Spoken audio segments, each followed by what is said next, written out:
I can tend to automatically feel this. It's like an automatic shaming of myself and fear and dislike of myself that can occur when people harm me, because I think either me defending myself in return is a moral failure, or thinking that allowing somebody to talk to me in such a way or do something to me in the first place is a failure of mine. And I think that that's a really unhelpful way to understand trauma and to relate to ourselves.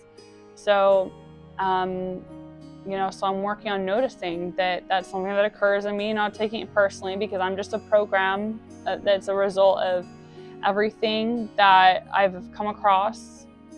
And I reveal the absence of things that I've come across, like resources I haven't had access to, environments, cultures, So we are perfect because we can be only what we can be.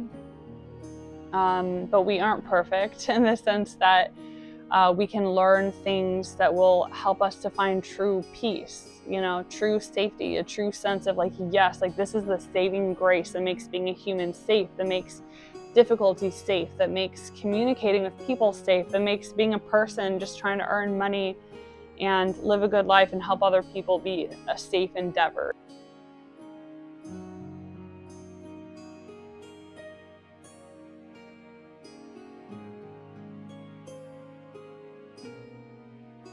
Hey there. The past couple of weeks have been a lot for me to adjust to, coming back to working for Amazon. And there has been a little bit of that lost in the sauce kind of feeling occurring, which, we can all relate to, where we kind of go through a transition where we don't have that more external, big picture perspective of what's happening, and we have to learn to trust the process as much as possible. And that is kind of something that I've been learning, and that has been shaping my values, or, coming to be more in touch with my authentic values was authentic for me in this phase of my life. And for me, that involves embracing chaos and not seeing chaos as something to always, by chaos I mean challenge, things that seem insurmountable. Not always as a default, taking that perspective of being compassionate to myself and reasoning for why I don't need to, force myself to do something, or why I need to stay true to myself. It's like, that is a beautiful kit in my toolbox, but I also want that kit in my toolbox, that tool in my that tool in my toolbox. I also want that tool in my toolbox to feel like I can go into that mode of resolve and trusting myself and moving myself forward through challenge and commitment to a challenging circumstance, staying committed to that without sacrificing my values for how I treat myself, how I partner with myself, how I motivate myself, and how I relate to other people in the process.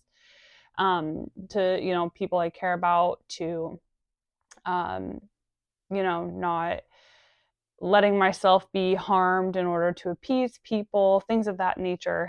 So yeah, that has been a big topic on my mind. I feel like I came to this turning point where I had a really rough day at work, and I came back at home and I couldn't fall asleep until 4 a.m.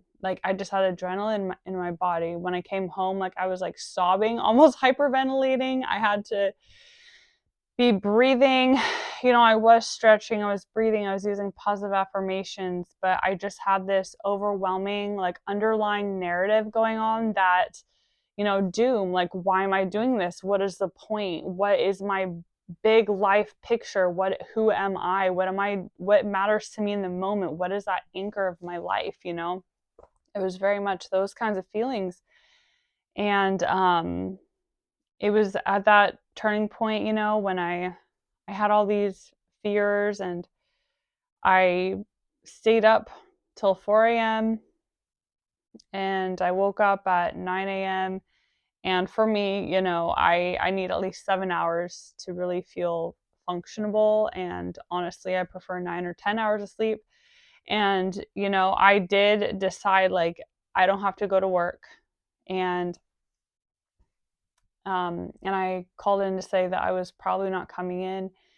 And then half an hour before, you know, before I was supposed to leave for work, I texted my dispatch again, my manager, and I was like, I'm gonna come in. I'm gonna come in. Um, and it was that commitment to myself where I was just kind of like, okay, there are different values that I'm having related to that was a really weird sound I made. I can't get out of my head now.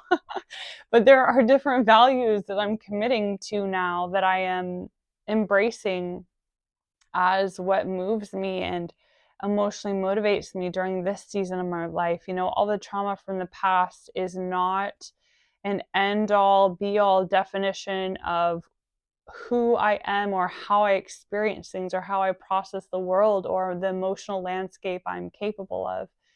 So it was that sense of like, oh, I can embrace challenge by, the kind of perspective I'm taking is being selfishly devoted to my own goals, being, building up more roots into the framework of my entire life and not seeing as this job that I'm doing as something that defines me or something where I need to have some kind of ideal experience or ideal outcome. I'm very much on this track of learning how to put that, how to use that tool to, um, not care when people are horrible and when environments aren't good, which I used to be an expert at that when I was younger. And then things changed because I realized how much harm it caused me. And now it's like I want to be able to strategically use that mode when necessary, when I want to be like, it's not worth worrying about things. I want to stay focused on my goals and my aspirations and be selfish with my energy, to be devoting it towards the buildup of the path that I'm carving out for myself and the path that it isn't completely defined, but more and more of it is coming into focus. I'm still getting my personal training certification and I'm looking into colleges. It really intimidates me and I want to have challenges to continue showing myself that these resilient skills that I've been building up and I'm it's an ongoing process of me excavating what resilience means to me personally and how to apply this to my unique self in life and how to gauge my emotions and my feelings in order to live as though I'm not traumatized. My relation to these essential parts of being alive, and I want to continue deepening those ways of helping to protect myself, like fitness and nutrition. They're here. We have to fine tune them depending on what phase of our life we're in and our unique circumstances. We have to figure out how to use these things to help us have less pain in life and feel stronger and to know our power and to know that we can go towards our goals and be unstoppable. So that is really exciting me and giving me this anchor. Just in general, feeling like, the people in my life who I love, feeling like we can be working towards our goals together and we can be supporting one another. That's really beautiful to me too. I'm so grateful for that, and I'm so grateful that that can be the anchor point that gives me that theme and that structure for like what is the plot in my life right now. I'm so grateful for that. And yeah, I've also been thinking, when it comes to this idea of me not always taking that cautious route okay, when it comes to conflict, in the past, I was always like, always take the cautious route, the compassionate, the empathetic, the quiet, the like just walking away route. And in some contexts, yeah, that definitely helped me. In some contexts, that's definitely a great approach. In other contexts, it's not a great approach. It's not always a one size fits all solution. So I'm also learning what is the other side of it, and like how to refine my perspective. I know that the perspective stand and fight isn't completely it. There needs to be humor, there needs to be perspective, there needs to be um, pride and integrity, and um, you know, leaving a little bit of a door open um, to other people. Those parts do factor in, but I'm just proud of myself for being on this learning track. And I kind of realized the root of it, I feel like, for me, and as it pertains to resilience, so much about resilience is like, for me, how I see it is like, how can we feel safe in the world when we know that people can attack us and harm us? And for me, I was homeless because I was avoiding people. I was terrified of being around people, and I felt like there's no possible way that I can ever defend myself or feel safe around people. So I'm just gonna try to make it so that I live an alternative life where I don't have to make money, where I don't, like, I take certain sacrifices so that I'm not harmed by people. Like, I took it to an extreme degree. And for me, you know, a part of this process of being like, okay, well, I don't want to live my life always feeling like I'm on the run, and always being like, oh, like humble, always being like, oh, Hannah, like, these people have their own thing going on. Don't interject yourself. Like, they're perfect. Like, you're just incompatible. Like, just go away. Like, I always have told myself that. And it's harmful because it prevents other people from being helped by the insight that I do have. It harms people from having the option. If, like, I don't know, it might be compatible. The insights I have might be compatible and really helpful, even if it is a little bit painful for people. Not saying that I do things intentionally painfully, but the learning processes, like, I know, like, I'm a very compassionate person, but learning processes in general, change processes in general, can be painful.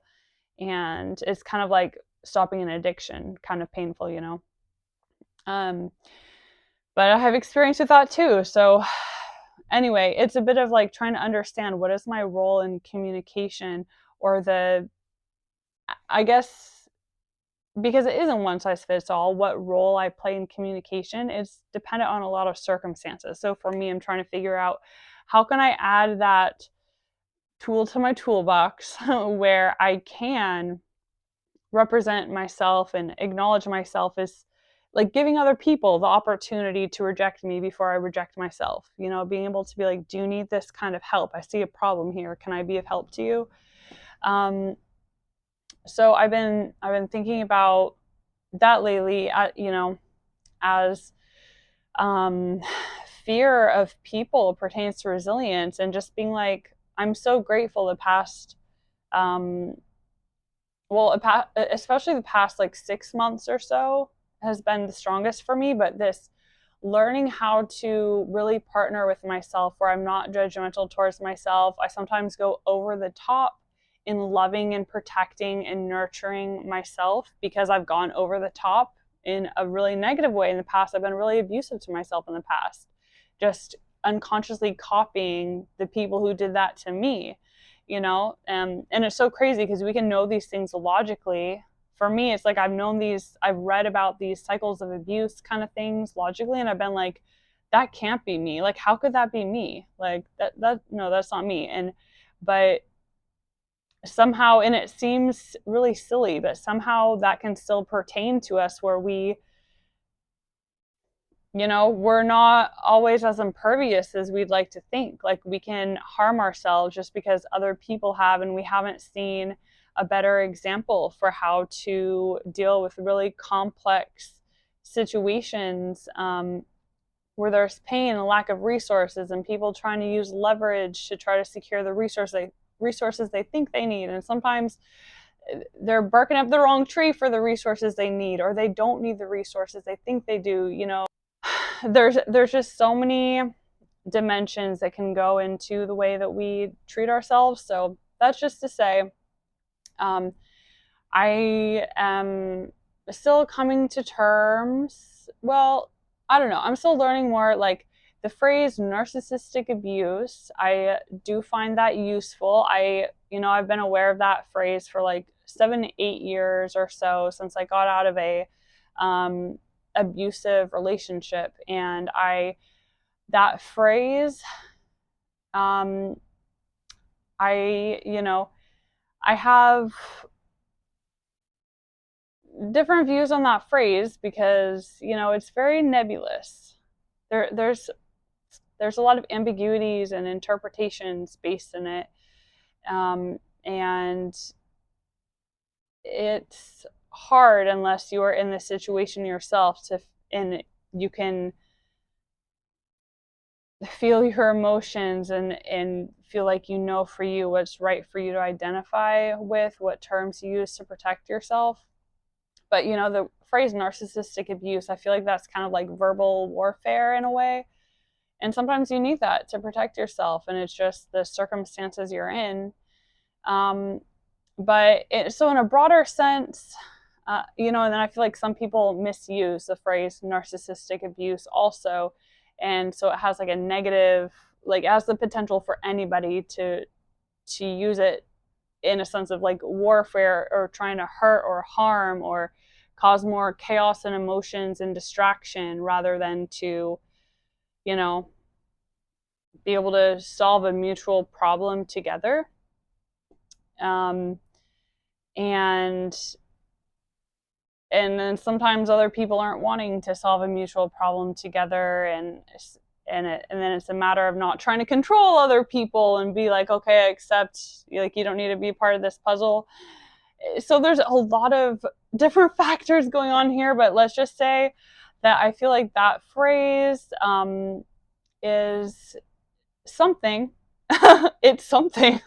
It's something I want to learn more about in the sense of narcissistic healing, and sometimes maybe to label people that I come across like at work or wherever, to label them as narcissistic in the sense of communicating to myself that I don't need to harm myself or think poorly of myself or feel shame in order to try to, change this person's views or change their perspective or have them like me or be favorable to me, and I think that's freeing to help identify somebody as playing that role to us personally. That's our perspective, so that we can help free ourselves from feeling like we're operating under their thumb.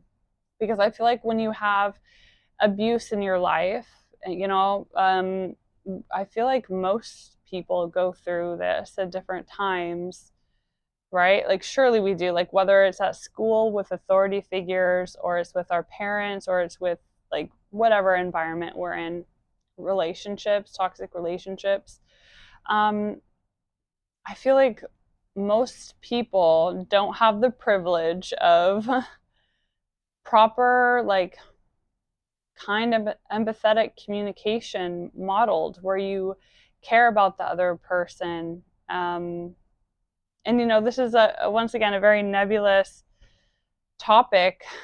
It can get into the weeds really quickly, but I guess I was just feeling like, yeah, I'm learning more about how using this term can help me with the particular healing process I'm at, with all the good and the bad characteristics of what I experience and what I feel, and not judging myself for noting that other people are bad and don't care about me, and being able to be selfish. Like I don't always have to play this God character where I'm overseeing and trying to see everybody as perfect and great and unique and always seeing the good in everybody, like I've very much done that, but sometimes it's an inappropriate use of our energy, and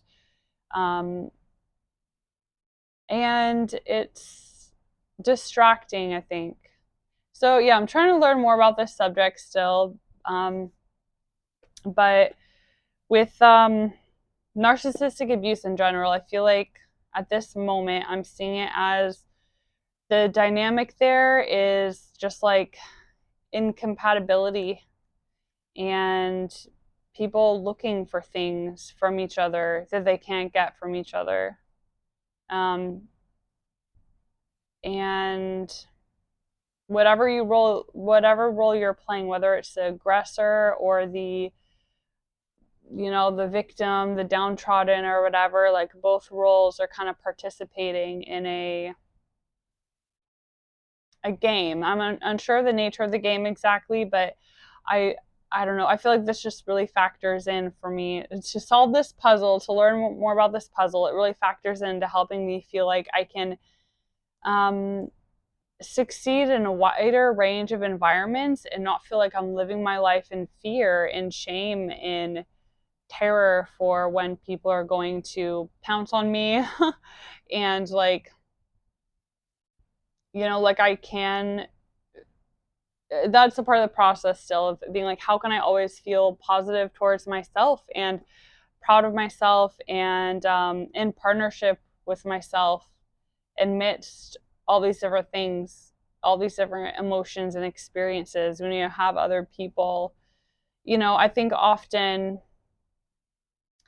for me, I can tend to automatically feel this. It's like an automatic shaming of myself and fear and um, dislike of myself that can occur when people harm me because I think either me defending myself in return is a moral failure, or thinking that allowing somebody to talk to me in such a way or do something to me in the first place is a failure of mine. And I think that that's a really unhelpful way to understand trauma and to relate to ourselves.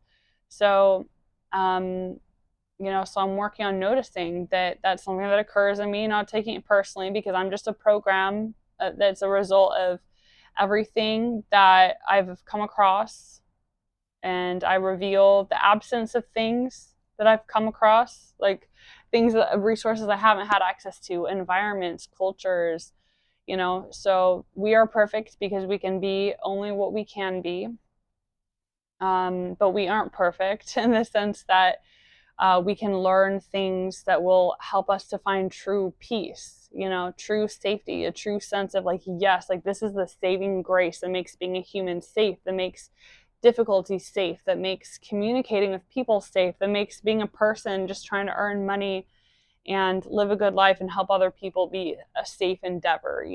Like I want to feel like I have that security in myself so that I feel like it's a base level safe to exist. That's something I've always struggled with.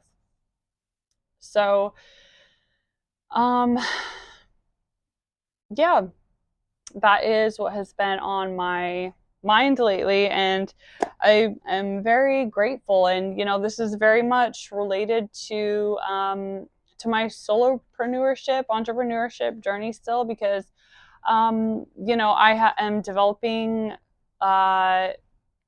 different financial goals that will open up my opportunities for successful entrepreneurship. And I'm still developing myself. I'm going to be going to school again, most likely. I have to wait for winter break to be over to be able to talk to the counselors at the 3 schools that I'm looking at. But I'm still looking at things, figuring things out. I'm still getting my personal training certificate. And I have been really relying on my tarot cards recently also. I bring them to work with me every day, and whenever I start to feel really overwhelmed and I feel like I have, you could call it OCD, it is kind of OCD, where I get stuck in these mental, emotional states where I feel like things are hopeless, where I feel like, what is the point of everything? Where I feel like, why am I suffering? Why am I forcing myself to suffer when nothing good is going to come out of it? I have to use my tarot cards for sometimes to remember, like, no, I'm setting down goals for what does make it worth it all. What makes it worth it all for me? What feels energizing? What makes it feel like the suffering has all been worth it. And like, I am not just suffering because like I'm born as a little slave, as a rat into a big machine, all that really depressing talk that is really easy to come across of people venting and feeling hopeless in their lives, just because they weren't born with inherited wealth, or because they weren't born in an environment where people nurtured them, like by chance, where they were in an environment where people nurtured them to help them establish structure in their lives and developing of skills and the circumstances to uncover their skills. And it I think there needs to be less coming down on ourselves for not being what we think success looks like, but being like, I didn't have those opportunities, but I'm going to have opportunities of my own. I just have to go about things in a different way, and always having integrity, pride, and hope in ourselves, in our unique actual selves, instead of trying to just always blend ourselves or alter our narrative or play a role that we think will allow us to be acceptable out in the generic world. That's authenticity in a nutshell, right? Finding our own version of success that takes into account our strengths and limitations, and realizing that we are all, realizing for yourself that you are, as you keep on practicing being in partnership with yourself in different situations, and realizing you can overcome what feels impossible. That's a miracle to me. That's manifestation. Like, as you realize you do have power to change things, it's the psychology that's missing, is finding the right narratives and circumstances. But narratives and the words we tell ourselves, the relationship we have with ourselves, is what allows us to even navigate into circumstances. So that is the crux that allows us to manifest our miracles and to feel like it's worth it all. And that's the thing that keeps me going, is knowing that on the other side everything is beautiful and perfect, and the fight was worth it. Because more than anything, like, I'm disgusted and angry at the world that allows this to happen to people. Like, everything that has happened in my life, everything that has happened in people's lives who are in prison, who are in just bad circumstances, like, it disgusts me that the world fails people, that the systems fail people, that culture fails people, and then gets us to scapegoat ourselves and think that we need to punish ourselves, and then that just really makes us more of a cog in the machine, a good little cog in the machine, so that we can continue other people's endeavors and not care about our own well-being, and enable people's greed and selfishness to the extreme detriment of other people. So that is a part of what motivates me too, is being like, no, I want to be like you all didn't conquer me. Like, all the disgusting forces in the world that want me to be down, that want me to stay homeless, that want me to stay addicted, that want me to stay unsure of myself, so I can never feel sure and certain and stand up for myself when I have resistance, when people are resistant to me standing up for what I know is right for me.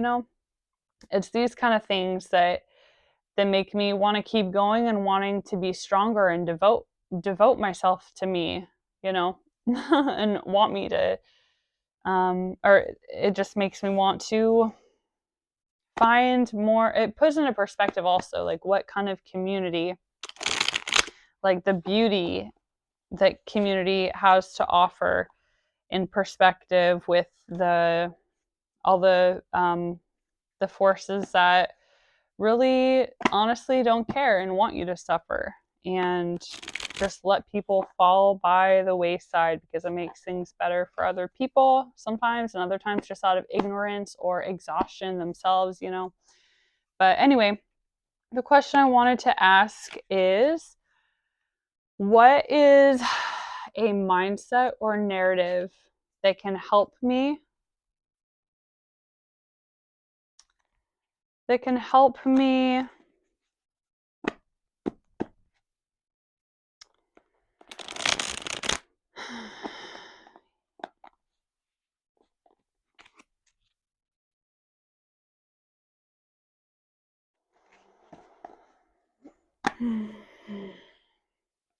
what is a perspective or a narrative or mindset that can help me to stay committed and devoted to myself throughout the chaos? What is a mindset or perspective or narrative that can help me stay committed and devoted to myself in the midst of the chaos, not in absence of the chaos, because it's easy.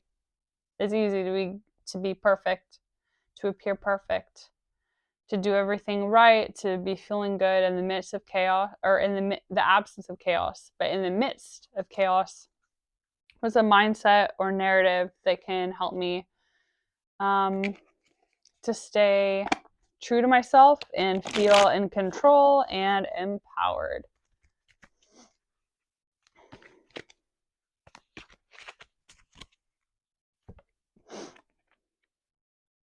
Five of Cups. Let's see. I said in this, I said, what is a mindset that can help me feel empowered in light of? I feel like I need to write down what I just said because I'm forgetting now. What is a mindset that that can help me feel empowered in the midst of chaos? In the midst of chaos. What can help me feel empowered in the midst of chaos? Five of Cups. Well, that person is in mourning, you know, they're hidden, hiding themselves underneath a black cloak. And they're, you know, the phrase crying over spilt milk comes to mind. They're looking at the cups that have tipped over, what they've lost, their grief. That's me all the time. Most of the time, I'm in chaos. In chaos, I will stand there and wail, cry. I mean, rightfully so. These things are like powerful and good to an extent, right? It's necessary to feel your grief, feel your emotions. It's courageous, it's strong. But not to the detriment of realizing you still got these two cups. And, you know, two cups, that makes me think of partnership. You have partnership with yourself. You have partnership with people around you, with circumstances around you, with organizations. You have beautiful things right there that can create for you positive emotions, that can create for you positive experiences and a different path. So, you know, that's something in the midst of chaos when you have the cups spilled over. You can always find that connection, remember that connection to your values and to feeling empowered by not just keeping your focus on the tragedy or the anger or the grief, which has its place, but not always. You know, we can't always be in that mode. But we can also turn around and be like, okay, I got my two cups and I'm grateful for that. And these two cups are what is going to allow me to create miracles. And I like also that 5, that little V at the top, that 5 is the number for this because that is the theme of this year for me. I mean, this year of my birth. I'm 32. I turned 32 a few months ago. Two months ago? How long ago was it? It was a little over a month ago, I think. I turned 32. And in that, you know, for me, 32 adds up to 5, which is play and experimentation. So, you know, the number on here is 5. That also reminds me to look at how we can play and experiment. You know, it takes the focus away from the grief and the tragedy and the righteous anger and the disgust and all these things, which are necessary, but to be productive, we got to remember the play and the experimentation and being like, actually, these 2 cups, the contents might be more valuable than what is in here. Maybe those cups are full of mud, or it's like it's full of paint and we're not a painter. So we didn't need, I mean, it does look like paint in the picture. It's green and red. Maybe the cups were full of paint. It's like, what am I going to do with paint? I'm a baker. And these are full of like milk and water or something, and it's like, oh, I didn't even need those cups anyways. Like, it's a cup full of something, and it sucks it was wasted, but it wasn't even really for me, not something I can do anything with. So what am I going to do with the milk and the water? And that's the beauty for me of it, play and experimentation. You keep the vibes up. You keep on feeling good and energetic and hopeful and connected and loving for yourself and others, and feeling like the world is safe and the world is fucking worthwhile to live in, because things can get really disgusting out here, and because of that, you're able to experiment and to turn on that experimentation factor and be like, we are going to experiment to see how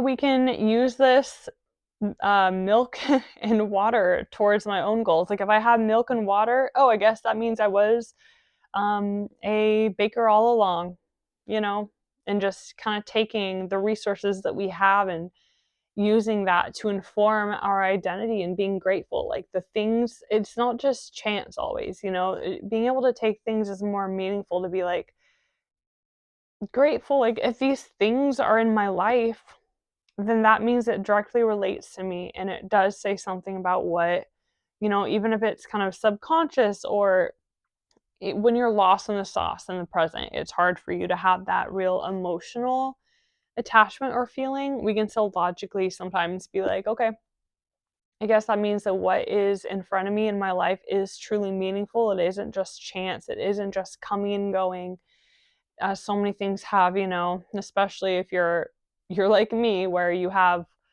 not a lot of stability throughout your whole life, lots of moving, lots of cycling of jobs and people and things that you've attempted to do. That can be really destabilizing. And I think it's so beautiful to remember that you can step into this phase of your life where you can start to take things in your life as meaningful and personally relevant. And that's a part of the beauty of feeling our emotions. When you are in a phase of your life where you allow yourself to feel your emotions again, then you can start feeling that things in your life are meaningful and personally relevant to you and happening for a reason. Not to say that everything needs to always be viewed in that way, but I think it's essential to our relationship with our own selves to have that emotional experience so that we feel confident in our decision making, and so that we feel emotionally attached and invested into what's happening in our own life. And so that can help us go further in making more sacrifices, or maybe pulling out miracles of devotion that we didn't think we were capable of, so that we can help other people, help the people in our lives who depend on us, and be able to realize that we are somebody that other people depend on. We're people that someone else depends on, and we're not just inconsequential, and our actions have gravity. And to me, that's extremely encouraging and beautiful to feel needed in that way. And it's all part of play and experimentation. So I'm really grateful to have pulled this card, giving information on what are some mindsets that we can use to feel empowered in the midst of chaos, not to feel pulled under in the midst of chaos, and not to let that dominate our lives. So yeah, thank you so much for listening. And I will, oh God, this is 40 minutes. How did that happen? But I will be back. And just continuing to share my findings every week as I continue this long-term process of experimenting to partner with myself and learning more about what resilience means for me in my life, um, and just learning how to continue flowing and finding myself back in this position where I feel like things are crystallized, things are clear, my identity, my emotions, my decision making process, my health.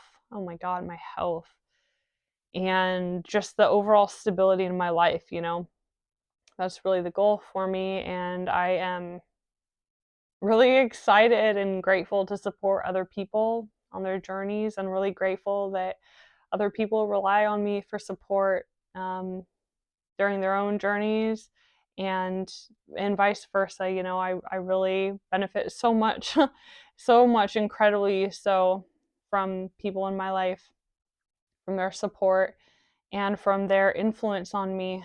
And it's it makes life feel worth it and exciting, and I'm really grateful. So anyway, take care and talk soon. Bye.